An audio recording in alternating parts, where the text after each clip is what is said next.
بسم الله الرحمن الرحيم يا أيها الذين آمنوا اتقوا الله حق تقاته ولا تموتن إلا وأنتم مسلمون. معزز حاضرین جمعہ، ہر قسم کی تعریف و توصیف، کبریائی، بڑائی، تمام تعریفیں، عبادتیں اسی اللہ وحدہ لا شریک کے لیے لائق، اسی کے لیے زیبا، اسی کے لیے وقف و قربان ہے جو ساری کائنات کا اکیلا پروردگار ہے. لاکھوں درود و سلام، رحمتیں، برکتیں اور سلامتیں نازل ہوں سارے ہی انبیاء پر، بالخصوص محمد صلی اللہ علیہ وسلم پر، جن کو اللہ تبارک و تعالیٰ نے سارے جہانوں کے لیے رحمت والا نبی بنا کر دنیا میں بھیجا تھا. محترم حاضرین، چونکہ خطبہ عید کے دن جو خطبہ دیا گیا تھا وہاں پر وقت بھی بہت کم تھا، تو میری بات وہاں پر آدھی رہ گئی، تو میں اسی سے اپنی بات کو شروع کرتا ہوں کہ اللہ تبارک و تعالیٰ نے بیان فرمایا. کچھ باتیں میں وہاں کی باتیں خلاصتاً بولنے کی کوشش کروں گا کہ اللہ تبارک و تعالیٰ نے انسان کے بارے میں یہ بتایا کہ افرأیت من اتخذ الہہ ہواہ، کہ لوگوں کیا تم اس آدمی کے بارے میں، محمد صلی اللہ علیہ وسلم سے خطاب کر کے کہا گیا، اس آدمی کے بارے میں آپ کا کیا خیال ہے جس نے اپنی خواہشات کو اپنا خدا بنا لیا ہے. یعنی جس طرح اللہ تعالیٰ کی بات سننا چاہیے، اللہ کی نافرمانی سے بچنا چاہیے، کہ یہ اختیار جو اللہ تعالیٰ کا ہے آدمی نے کیا کر دیا، اپنے نفس کو دے دیا، اپنی خواہشات کو دے دیا. اللہ کا جس طرح کنٹرول ہونا چاہیے انسان کی زندگی پر، اس کے بجائے آدمی یہ کر رہا ہے کہ اس کی زندگی پر اس کی خواہشات کا کنٹرول ہے. خواہشات جو کہتی ہیں اسی کو اپناتا ہے. بلکہ اللہ تبارک و تعالیٰ نے ایسے ہی ایک آیت کریمہ میں کہا کہ ہم ایسے لوگوں کے آنکھوں پر، ان کے دل پر اور ان کی بصارت پر، بصیرت پر، ان کے کانوں پر ہم مہر لگا دیتے ہیں. اور اس کے بعد اس آدمی کے پاس، جو آدمی اپنی خواہشات کے پیچھے چلتا ہے، نہ سننے کی صلاحیت ہے، نہ سمجھنے کی صلاحیت ہے، نہ دیکھنے کی صلاحیت ہے. یہ وہی دیکھتا ہے جو اس کی خواہشات کہتی ہیں، وہی سننا چاہتا ہے اور وہی بولتا ہے، وہی عمل کرتا ہے جو اس کی خواہش چاہتی ہے. ایک جگہ اللہ تعالیٰ نے کہا فَإِنَّهَا لَا تَعْمَى الْأَبْصَارُ وَلَكِنْ تَعْمَى الْقُلُوبُ الَّتِي فِي الصُّدُورِ، کہ انسان کی آنکھیں اندھی نہیں ہوتی. کبھی کبھار انسان کی آنکھیں تو ہوتی ہیں، انسان کے پاس کان تو ہوتے ہیں، لیکن وہ کان نہ سننے کے قابل ہوتے ہیں، نہ وہ آنکھیں دیکھنے کی قابل ہوتی ہیں. اللہ نے کہا انسان کی بعض دفعہ آنکھیں اندھی نہیں ہوتی، اس کا دل اندھا ہو جاتا ہے، جس کی وجہ سے وہ حق کو، صحیح کو، غلط کو دیکھنے کی تمیز سے محروم ہو جاتا ہے. کیوں؟ جب انسان اپنی خواہشات کو کیا بنا لے، اپنا خدا بنا لے، خواہشات کی پیروی کرے، خواہشات کی اتباع کرے. اور یہی وجہ ہے خواہشات کے بے لاگ پن سے، خواہشات کی اتباع سے انبیاء کو بھی منع کیا گیا. انبیاء کو بھی کہا گیا کہ آپ اپنی خواہش سے مت چلیے، بلکہ آپ وحی کی روشنی میں چلیے. محمد صلی اللہ علیہ وسلم کے بارے میں جو سب سے ایک عجیب کلیریفیکیشن دیا گیا، وضاحت دی گئی، وَمَا يَنْطِقُ عَنِ الْهَوَىٰ، کہ تمہارے رسول کو بھی، تمہارے پاس جو رسول بھیجا گیا ہے، اس رسول کو بھی یہ اختیار نہیں کہ دین کے بارے میں اپنی خواہشات سے بات کرے. یہ اختیار رسول کو بھی نہیں دیا گیا. دین کا اختیار، خواہشات کا اختیار دین کے باب میں رسول کو بھی نہیں دیا گیا. حضرت داؤد علیہ السلام کا ایک واقعہ ہوا. واقعے کی تفسیر اس طرح ہے کہ دو بھائی، حضرت داؤد علیہ السلام بیٹھے ہوئے تھے، دو بھائی آ گئے. نعجتن کا لفظ ہے کہ آ کر کہنے لگے کہ میرے پاس، نعجتن دمبا، بھیڑیا، ایسے کسی جانور کو کہتے ہیں. تو بولے کہ میرے پاس اتنی بھیڑ ہیں اور میرے بھائی کے پاس ایک ہے، قضیہ ہے ہمارا، آپ فیصلہ کیجئے، میں میرے بھائی سے وہ چیز لینے چاہتا ہوں. حضرت داؤد علیہ السلام نے فٹ سے فیصلہ کر دیا، بول دیا کہ حکم دے دیا. فوراً احساس ہو گیا کہ یہ ان دونوں کے معاملے میں نے کیا کر دیا ہے، غلط فیصلہ دے دیا ہے. احساس ہو گیا کہ اللہ تعالیٰ مجھے آزمانا چاہتا ہے اور میں نے فیصلہ کیا کر دیا، اپنی خواہش سے میں نے فیصلہ دے لیا، سجدے میں گر گئے۔ سورہ صاد میں اللہ تبارک و تعالیٰ نے کہا فخر راکعا، سجدے میں جھک گئے، اللہ تعالیٰ سے معافی مانگنے لگے۔ اللہ نے بھی کہا ہم نے حضرت داؤد کو کیا کر دیا، معاف کر دیا۔ اس کے بعد داؤد علیہ السلام کو نصیحت کی، یا داؤد انا جعلناک خلیفۃ فی الارض فاحکم بین الناس بالحق ولا تتبع الہوى فیضلک عن سبیل اللہ۔ داؤد، لوگوں کے بارے میں جب آپ کو فیصلہ کرنے کی نوبت آئے تو آپ کیا کیجئے، لوگوں کے درمیان حق کے ساتھ فیصلہ کیجئے، خواہشات کی پیروی مت کیجئے، خواہشات آپ کو صحیح راستے سے بھٹکا دیں گے، صحیح راستے سے آپ کی خواہش کیا کرے گی، آپ کو گمراہ کر دے گی۔ جناب محمد رسول اللہ صلی اللہ علیہ وسلم کے بارے میں بھی آتا ہے کہ اللہ تبارک و تعالیٰ نے حضرت موسیٰ علیہ السلام کا طویل واقعہ سورۃ القصص میں بیان کیا، ایک طویل 3-4 رکوع پر حضرت موسیٰ علیہ السلام کا محیط واقعہ بیان کیا، اور اس کے بعد کہا فَإِن لَّمْ يَسْتَجِيبُوا لَكَ فَاعْلَمْ أَنَّمَا يَتَّبِعُونَ أَهْوَاءَهُمْ۔ اے محمد صلی اللہ علیہ وسلم، یہ ساری مثالیں آنے کے باوجود، یہ سارے واقعات بیان ہونے کے باوجود، یہ ساری نشانیاں آنے کے باوجود بھی لوگ اگر آپ کی بات نہیں سن رہے ہیں تو یاد رکھ لیجئے یہ لوگ اپنی خواہشات کی پیروی کر رہے ہیں۔ وَمَنْ أَضَلُّ مِمَّنِ اتَّبَعَ أَهْوَاءَهُ بِغَيْرِ هُدًى مِّنَ اللَّهِ۔ جو آدمی اللہ کی نشانی آنے کے باوجود، اللہ کی ہدایت آنے کے باوجود بھی جو آدمی اپنی خواہشات کی پیروی کرتا ہے، اس سے زیادہ گمراہ انسان کون ہے؟ جو اللہ کے بارے میں، رسول کے بارے میں، دین کے بارے میں، قرآن و حدیث میں ہدایت آنے کے باوجود بھی ہدایت کو چھوڑ کر اپنی خواہشات کو اپناتا ہے، اس سے زیادہ گمراہ انسان کون ہے؟ اللہ تبارک و تعالیٰ نے سوال کیا، استفہام انکاری ہے، یعنی جب اللہ نے پوچھ دیا کہ کون ہے اس سے زیادہ گمراہ، تو پھر جواب یہ ہے اس سے زیادہ گمراہ کوئی بھی نہیں ہے۔ تو معلوم ہوا کہ انسان کے پاس جب اللہ تبارک و تعالیٰ کے احکام، حق اور باطل کی تمیز آ جائے، اس لیے ہے کہ اس کی اتباع کی جائے، نہ یہ کہ انسان کیا کرے، اپنی خواہش کے مطابق عمل کرنے کی کوشش کرے۔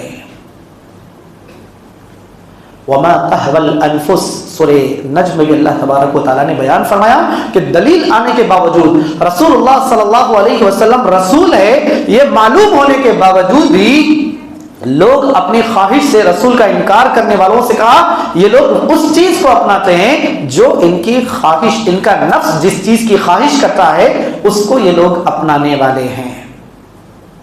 نفس کے بارے میں ہمیں معلوم ہونا چاہیے کہ ہمارا اپنا جو کردار ہے، ہماری اپنی جو باہر کی جو شخصیت ہے وہ ہمارا سراپا ہے، لیکن ہمارے اندر کی جو شخصیت ہے، ہمارا اپنا جو دل ہے، ہمارا اپنا جو نفس ہے، اس کی بہت ساری دل کی بہت ساری الگ الگ کیٹیگریز کی گئی ہے، لیکن جب نفس کا معاملہ آ جائے تو کہا گیا، قرآن میں بتایا گیا، ہمارا نفس 3 طریقے کا ہے، 3 طریقے کا ہمارا نفس ہے۔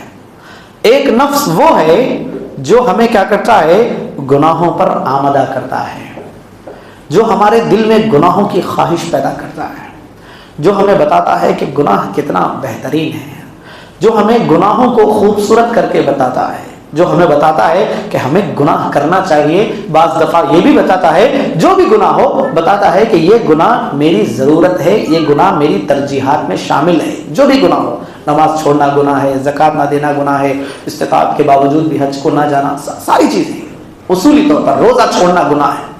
پہلے نفس بتاتا ہے کہ یہ گناہ کرو، گناہ کی خواہش، اور ہمارے نفس کی جو دوسری کیٹیگری ہے، جب گناہ ہم سے ہو جاتا ہے تو ہمیں ملامت کرتا ہے، اسے نفس لوامہ کہا گیا۔ اور نفس لوامہ ایک ایسی عظیم چیز ہے، اللہ تبارک و تعالیٰ نے سورۃ القیامہ میں نفس لوامہ کی قسم کھائی ہے، وَلَا أُقْسِمُ بِالنَّفْسِ اللَّوَّامَةِ، اللہ تبارک و تعالیٰ نے کہا کہ میں نفس لوامہ کی قسم کھاتا ہوں۔ کیوں؟ اس لیے کہ انسان کو حق اور باطل میں تمیز کرنے کا جو فن سکھانے والی چیز ہے وہ یہی نفس لوامہ ہے، جو انسان کو گناہ کے بعد دل ملامت کرتا ہے کہ یہ میں نے کیا کر دیا، اذان ہو گئی میں نماز کو نہیں گیا، استطاعت کے باوجود بھی میں روزہ نہیں رکھا، جو بھی اسلامی امور ہے ان پر میں عمل نہیں کیا، یا پھر میں نے یہ گناہ کر دیا، وہ گناہ کر دیا، ایسا گناہ کر دیا۔ جو انسان کو ملامت کرتا ہے وہ اس کا نفس لوامہ ہے۔ اور نفس کی جو تیسری قسم ہے، سب سے اعلیٰ قسم ہے، یہ ہے نفس مطمئنہ۔ انسان جب نیکیاں کرتا ہے، انسان کے اعمال میں جب اضافہ ہوتا ہے، اللہ کی اطاعت کرتا ہے، دین کی پابندی کرتا ہے، تو یہ نفس کیا کرتا ہے؟ سکون پاتا ہے۔ اسی کو کہا گیا انما المؤمنون الذين اذا ذكر الله وجلت قلوبهم واذا تليت عليهم آياته زادتهم ایمانا، کہ جب اللہ کا ذکر ہوتا ہے، قرآن کی تلاوت ہوتی ہے، نیکیاں کرتا ہے آدمی، تو اس کا دل سکون پاتا ہے اور ایمان میں اضافہ ہوتا ہے۔ تقشعر منه جلود الذين يخشون ربهم ثم تلين جلودهم وقلوبهم الى ذکر اللہ۔ اللہ کو یاد کرتا ہے آدمی اور اس کے رونگٹے کھڑے ہو جاتے ہیں۔ اللہ کو یاد کر رہا ہے، اس کا دل نماز میں لگ رہا ہے، تلاوت میں لگ رہا ہے، اللہ کی یاد میں لگ رہا ہے، مسجد کے باہر بھی اس کے دل پر خشیت کا ایک لحاظ طاری ہے، ایک ایسی چیز طاری ہے جو اس کو بچا رہی ہے، اس کو تحفظ دے رہی ہے۔ آدمی محسوس کر رہا ہے کہ میرے ایمان میں اضافہ ہو رہا ہے، آدمی محسوس کر رہا ہے میں نیکی کی طرف آگے بڑھ رہا ہوں، بھلائی کی طرف آگے بڑھ رہا ہوں۔ آدمی کو کیا ہو گیا ہے؟ اللہ کی جانب سے فرقان مل گیا ہے، حق و باطل میں تمیز مل چکی ہے، اور آدمی اللہ تبارک و تعالیٰ کے ڈر پر قائم ہے۔ یہ نفس مطمئنہ ہے۔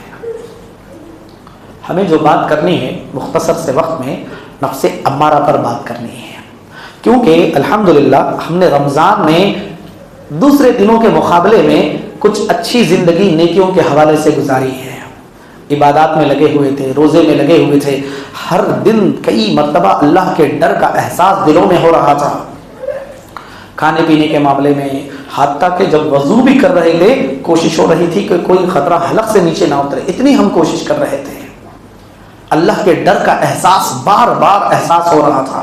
لیکن رمضان کے بعد جب زندگی پلٹتی ہے تو ہم اپنے نفس امارہ کی بات کو سنتے ہیں اور گناہوں پر گناہ کرتے جاتے ہیں، گناہ کرتے جاتے ہیں۔ یہ گناہ کرنے کی کوئی دعوت باہر سے نہیں آتی، ہمارا دل چاہتا ہے کہ ہم گناہ کریں، ہماری خواہش چاہتی ہے کہ ہم گناہ کریں، ہمارا اپنا نفس چاہتا ہے کہ ہم گناہ کریں، تو پھر ہم حق اور باطل کی، اچھے برے کی تمیز چھوڑ دیتے ہیں، نفع نقصان کی تمیز چھوڑ دیتے ہیں، ہم اچھے برے کی تمیز چھوڑ دیتے ہیں، اور ہم کیا کر دیتے ہیں؟ گناہ کا کام کر دیتے ہیں۔ جو بھی گناہ ہو سکتا ہے اخلاق کے اعتبار سے، عبادات کے اعتبار سے، کاروبار کے اعتبار سے، لین دین کے اعتبار سے، جو بھی گناہ ہو سکتا ہے ہم گناہوں کی طرف لپک پڑتے ہیں۔ یہ ہمارے نفس امارہ کی وجہ سے ہے جو ہمیں گناہوں پر ابھارتا ہے، بار بار گناہوں پر ابھارتا ہے، بار بار گناہوں کا احساس دلاتا ہے۔ انسان اسی لیے انسان کا جو معاملہ ہے وہ ہمیں سمجھنے کی ضرورت ہے کہ اللہ تبارک و تعالیٰ نے شیطان کی ایسی فطرت رکھی ہے کہ شیطان کی فطرت یہ ہے کہ وہ شر محض ہے۔ شیطان کی پوری جو صلاحیتیں ہیں وہ شر والی صلاحیتیں ہیں، اس میں خیر نہیں ہے، اور فرشتوں کو اللہ نے جو صلاحیت دی ہے وہ خیر والی صلاحیتیں ہیں، یعنی ان کے اندر شر نہیں ہے۔ لا یعصون اللہ ما امرہم، کبھی بھی کوئی فرشتہ اللہ کی نافرمانی کر ہی نہیں سکتا، کیونکہ اللہ نے فرشتے کو بنایا ہی ایسا ہے کہ وہ ہمیشہ اللہ کی اطاعت کرے گا، اللہ کی بات مانے گا، اللہ کا حکم سنے گا۔ اللہ نے کہا فلاں کو موت دے دے تو موت دے دے گا، اللہ نے کہا کہ چھوٹا 1 دن کا بچہ اسے موت دینا ہے تو فرشتہ موت دے دے گا اللہ کے حکم سے، وہ رحم نہیں کرے گا، اللہ کا جو قانون ہے فرشتہ اس پر عمل کرے گا۔ لیکن انسان کا مزاج اللہ نے ایسا بنایا، اس کے اندر اللہ نے خیر بھی رکھا، اس کے اندر اللہ نے شر بھی رکھا۔ خیر کا داعیہ جب زیادہ ہوگا تو انسان کے اندر خیر والی چیزیں آئیں گی، اور جب شر کا داعیہ زیادہ ہوگا تو انسان کے اندر شر والی چیزیں زیادہ آئیں گی۔ انسان کا مزاج ہی ایسا بنایا ہے اللہ تعالیٰ نے کہ اس کے اندر نفس لوامہ بھی ہے، اس کے اندر نفس امارہ بھی ہے، اور نفس مطمئنہ بھی ہے، تبھی چل کر اللہ تعالیٰ انسان کا امتحان لے گا۔ لیبلوکم ایکم احسن عملا، صرف عمل نہیں، احسن العمل کو اللہ تبارک و تعالیٰ کو جو مطلوب ہے وہ انسان کے اسی مزاج سے ہے۔ اگر اللہ تعالیٰ سب کو نیک مزاج دے دے گا تو پھر امتحان کا مطلب ہی کیا ہوگا، آزمائش کا مطلب ہی کیا ہوگا؟ انسان کے اندر اللہ نے پوری صلاحیتیں رکھی، اس کے اندر یہ صلاحیت بھی رکھی کہ وہ کیا کر سکے، اس اللہ تبارک و تعالیٰ کے امتحان میں، اللہ تبارک و تعالیٰ کا جو امتحان ہے، خیر و شر کا جو معاملہ ہے، کہ آدمی یہ نہ کر سکے کہ اللہ نے بس خیر محض بنایا تو کسی سے کوئی گناہ نہیں ہو رہا ہے۔ یہ اللہ تعالیٰ کے قانون آزمائش کے خلاف ہے کہ سب کو اللہ ہدایت دے دے، اللہ کے قانون کے خلاف ہے۔ انسان کو اللہ تعالیٰ نے اختیار بھی دیا ہے، انسان کو اللہ تعالیٰ نے بعض چیزوں میں اجبار بھی کیا ہے، اختیار ہے آدمی کو، چاہے آدمی اذان سن کے گھر میں بیٹھا رہے یا مسجد کو آ جائے، چاہے آدمی گناہ کی دعوت ملنے پر گناہ کرے یا پھر اس گناہ سے آدمی دور رہے، اللہ تبارک و تعالیٰ نے ساری چیزوں کا بدلہ رکھا ہے۔ انسان کے دل میں اگر گناہ کے خیالات آ رہے ہیں تو کہا کہ انسان ان گناہوں کے خیالات سے اگر بچ رہا ہے اس کو ثواب ہے، بدلہ ہے اس کا۔ گناہ کرنے کے بعد تو دور کی بات ہے، گناہ سے پہلے ہی اگر آدمی اپنے آپ کو بچا رہا ہے تو کہا کہ اس پر بھی ثواب ہے، اس پر بھی ثواب ہے۔ تو خیر، انسان کا جو نفس ہے یہ گناہوں پر ابھارنے والا ہے، اسی لیے ہم سارے ہر جمعہ کے خطبے میں سنتے ہیں کہ جناب محمد رسول اللہ صلی اللہ علیہ وسلم اللہ تبارک و تعالیٰ سے کہا کرتے تھے کہ من شرور انفسنا ومن سیئات اعمالنا، انا نعوذ بک من شرور انفسنا ونعوذ من شرور انفسنا ومن سیئات اعمالنا۔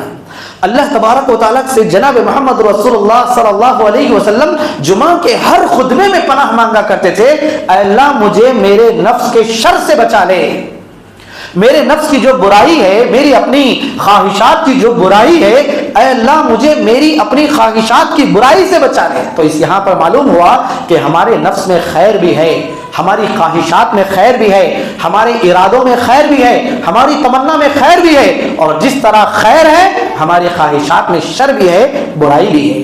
محمد صلی اللہ علیہ وسلم باقاعدہ جب بھی جمعہ کا خطبہ ہوتا، خطبہ مسنونہ ہوتا، تو محمد صلی اللہ علیہ وسلم پناہ مانگتے، نعوذ بک من شرور انفسنا ومن سیئات اعمالنا، اے اللہ ہمیں اپنے نفس کے شر سے بچا، میں اپنے نفس کے شر سے، اپنے نفس کی برائی سے تیری پناہ میں آتا ہوں، مجھے پناہ دے دے، مجھے نفس کے شر سے بچا لے۔ صبح شام کے اذکار میں ایک جامع دعا بتائی گئی، ایک جامع دعا بتائی گئی، یا حی یا قیوم برحمتک استغیث اصلح لی شأنی کلہ ولا تکلنی الی نفسی طرفۃ عین، کہ اے ہمیشہ زندہ رہنے والے، ہمیشہ قائم رہنے والے، تیری رحمت کے ذریعے میں سوال کرتا ہوں، برحمتک استغیث، تیری رحمت کا حوالہ دے کر میں تجھ سے سوال کرتا ہوں، اصلح لی شأنی کلہ، میری تمام حالتوں کو سدھار دے، یہاں تک کہ مجھے بھی اپنے نفس کے حوالے مت کر، میرے نفس کو تو اپنے حوالے میں لے لے۔ اللہ تبارک و تعالیٰ سے دعا کر رہا ہے بندہ، اصلح لی شأنی کلہ، میرے جتنے بھی حال و احوال ہیں، میرے نفس کے جتنے بھی احوال ہیں، ظاہری احوال، باطنی احوال، بڑے احوال، چھوٹے احوال، میرے دل کی جتنی بھی حالتیں ہیں، ان تمام حالتوں کو اے اللہ تو اپنے خوابوں میں کر لے، مجھے خود بھی میرے اپنے نفس کے، مجھے اپنی خواہشات کے حوالے مت کر۔ یعنی کیونکہ اگر میرا نفس میرے حوالے رہے گا تو میں اپنے نفس کے مطابق ہو جاؤں گا۔ اگر ہم سائنٹیفک اعتبار سے بھی دیکھیں تو سائنس یہی بتاتی ہے کہ انسان کو جو عادتیں پڑتی ہیں، انسان اپنے ذہن کو خود عادی بناتا ہے۔ جیسے رمضان میں ہم نے اپنے جسم کو ایک چیز کا عادی بنایا تھا، رمضان کے 2-3 دن بعد مسلسل ہم کھانے میں ڈسٹرب ہو رہے تھے، نیند کے حوالے سے ڈسٹرب ہو رہے تھے، کیوں؟ اس لیے کہ ہم نے اپنے نفس کو عادی بنایا تھا کہ مجھے اتنے وقت تک جاگنا ہے، اتنے وقت تک سونا ہے، تو ہمارا ذہن اس وقت میں سو رہا تھا، اس وقت میں کھا رہا تھا، عید کے دن بعد 2-3 دن بعد بھی بھوک وقت پر نہیں لگ رہی تھی۔ ایسا ہوتا ہے کیونکہ ہم نے اپنے جسم کو کچھ چیزوں کا عادی بنایا تھا۔ رفتہ رفتہ 8-10 دن لگیں گے پھر حالت کیا ہونے میں؟ نارمل ہونے میں۔ تو ہمارا اپنا نفس بھی کیا ہے؟ جب گناہوں کا عادی ہو جاتا ہے، ہمارا اپنا نفس بھی غلط چیزوں کا عادی ہو جاتا ہے، ہم عادی ہو جاتے ہیں برائیوں کے۔ شیخ الاسلام امام ابن تیمیہ رحمہ اللہ نے ایک تو اس دعا کے بارے میں بتایا کہ اگر کوئی آدمی اللہ تعالیٰ سے یہ دعا کرتا ہے یا حی یا قیوم برحمتک استغیث اصلح لی شأنی کلہ ولا تکلنی الی نفسی طرفۃ عین، آدمی اگر اس دعا کے ذریعے اللہ تعالیٰ سے مانگتا ہے، اللہ تعالیٰ ضرور ضرور ضرور اللہ تعالیٰ اس کی دعا کو قبول کرتا ہے اور وہ جو مانگ رہا ہے اللہ اسے دے دیتا ہے۔ یہ ایک بات۔ دوسری بات، آدمی جب گناہوں کا عادی ہو جاتا ہے، یہ سننے کی بات ہے، آدمی جب گناہوں کا عادی ہو جاتا ہے تو آدمی کے اندر گناہ کرتے کرتے کرتے کرتے گناہوں کی لذت بھی ختم ہو جاتی ہے۔ آدمی بس گناہ کا عادی ہو جاتا ہے، اور اگر وہ گناہ نہیں کرا تو اسے کیا ہوگا؟ گناہ کی لذت جو ہوتی وہ تو ختم ہو جاتی ہے، آدمی بس کیا ہو جاتا ہے؟ اگر گناہ نہیں کرا تو اسے بے سکونی محسوس ہوگی۔ جیسے شراب پینے والا ہے، سارے ذائقے وہ ذائقے سے دور ہو جاتا ہے، لیکن اگر وہ شراب نہیں پیے گا تو اس کا ذہن کیا ہو جائے گا؟ منتشر ہو جائے گا، اور شراب پینے کی جو لذت ہے وہ لذتوں سے بھی ختم ہو جائے گا۔ خالی بس اپنی ذہنی تسکین کے لیے، اپنے جسم کی تسکین کے لیے پی لیتا ہے، اس کی باڈی تو مانگ رہی ہے کہ مجھے شراب چاہیے، لیکن وہ خود کیا ہو جاتا ہے؟ شراب کی لذتوں سے دور چلا جاتا ہے۔ تو آدمی گناہ کرتے کرتے بعض دفعہ ایک ایسا مقام آتا ہے، شیخ الاسلام امام ابن تیمیہ رحمہ اللہ نے بتایا کہ آدمی کے اندر گناہ کی لذت ختم ہو جاتی ہے، بس وہ عادی ہو جاتا ہے گناہوں کا۔ تو یہ اس وجہ سے ہوتا ہے جب ہم اپنی باغدور کہاں دیتے ہیں؟ اپنے نفس کو دیتے ہیں۔ ایک اور دعا میں رسول اللہ صلی اللہ علیہ وسلم کی دعاؤں میں سے نفس کے حوالے سے ایک جامع دعا یہ بھی ہے کہ آپ اللہ سے مانگا کرتے تھے، غالباً ترمذی شریف کی حدیث ہے، اللہم آتی نفسی تقواہا، اے اللہ میرے نفس کو تقوی عطا کر، میرا نفس تقوی کی اسے جتنی ضرورت ہے اے اللہ اسے وہ عطا کر، وزکیہا، اے اللہ میرے نفس کو پاک کر دے، انت خیر من زکاہا، اور اے اللہ میرے نفس کو پاک کرنے والا تجھ سے بہتر کوئی نہیں ہے، انت ولیہا و مولاہا، میرے نفس کا تو ہی نگران ہے، تو ہی اس کا کارساز ہے، میرے نفس کو اچھا بنانے والا تو ہی ہے۔ یعنی آدمی اللہ تبارک و تعالیٰ سے دعا کرنا چاہیے کہ اے اللہ مجھے اچھے برے کی تمیز عطا کر۔ اور اگر آدمی اپنے نفس کے بارے میں اللہ تعالیٰ سے مطالبہ کرے گا تبھی چل کر آدمی کو اللہ تبارک و تعالیٰ کی رہنمائی حاصل ہوگی۔ گناہوں کے اچھے برے کا دیکھیے،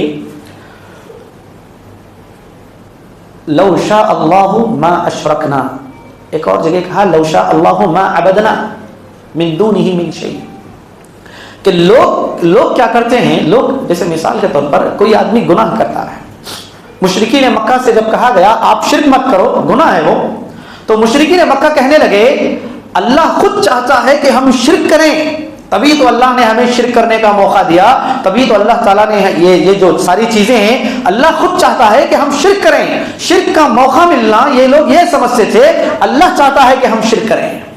تو آدمی گناہ کر کے یہ نہ سمجھے کہ اللہ تعالیٰ چاہتا ہے کہ میں گناہ کروں، آدمی یہ نہ سمجھے کہ اللہ خود چاہتا ہے تبھی تو اللہ نے مجھے گناہ کا موقع دیا۔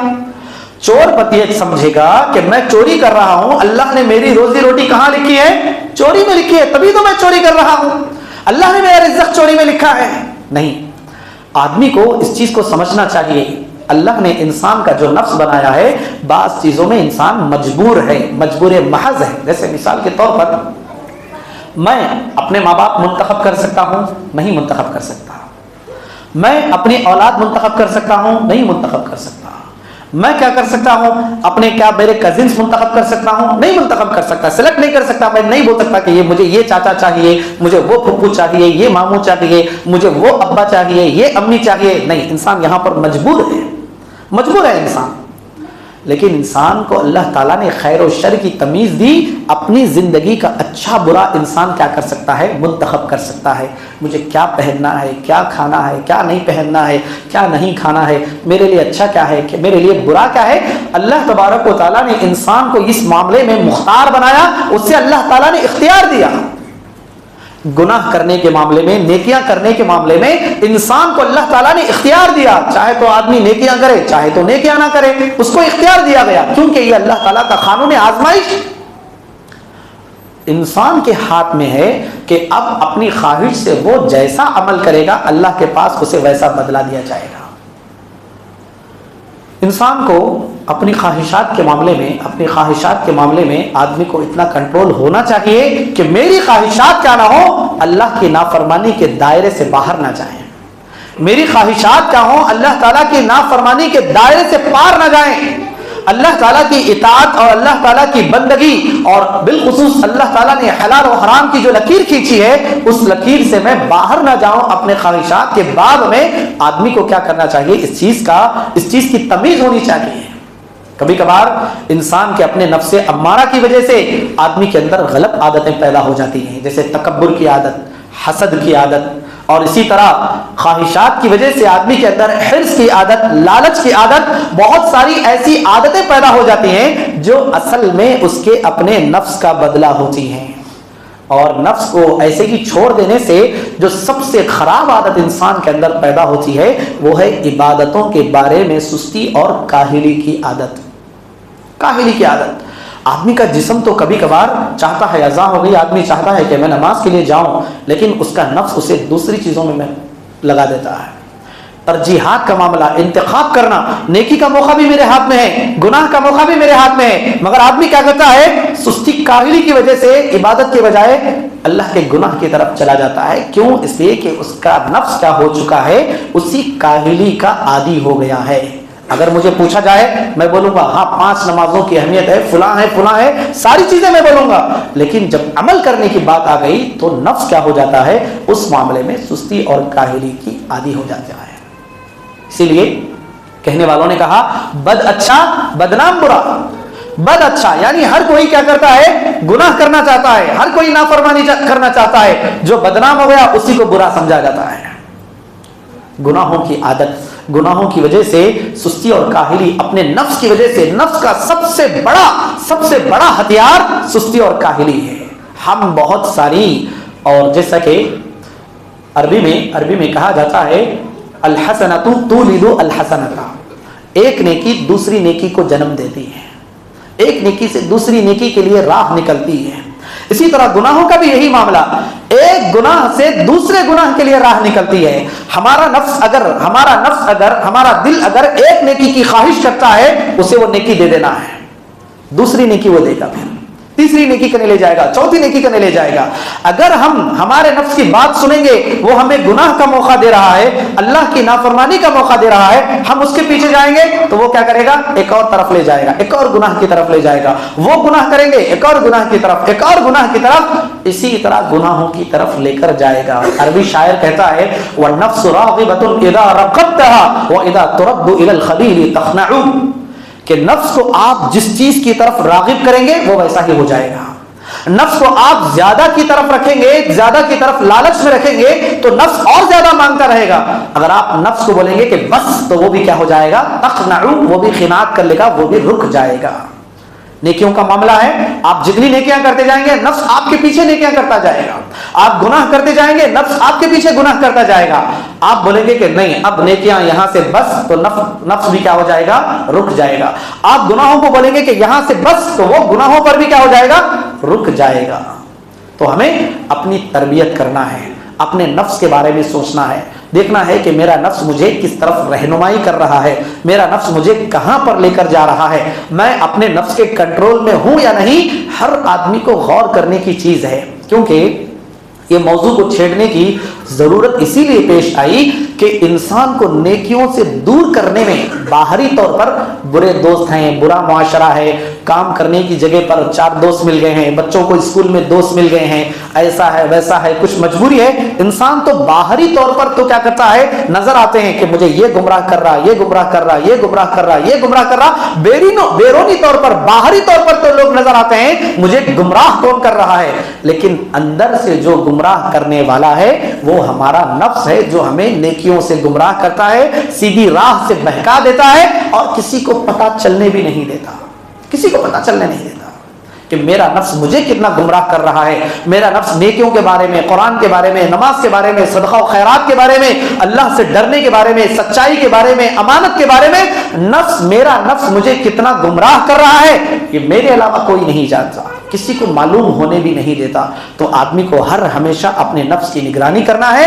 نفس کی نگرانی کے لیے یہ بات کافی ہے، ان اللہ تعالی لا ينظر الى صورکم ولا ان اللہ تعالی لا ينظر الى صورکم والى انصابکم ولكن اللہ تعالی ينظر الى قلوبکم واعمالکم وفي روایت الى نیاتکم، کہ اللہ تبارک و تعالی ہمیں اپنا نفس سدھارنے کے لیے اتنا کافی ہے، اس نفس پر ڈائریکٹ اللہ کی نظر ہے۔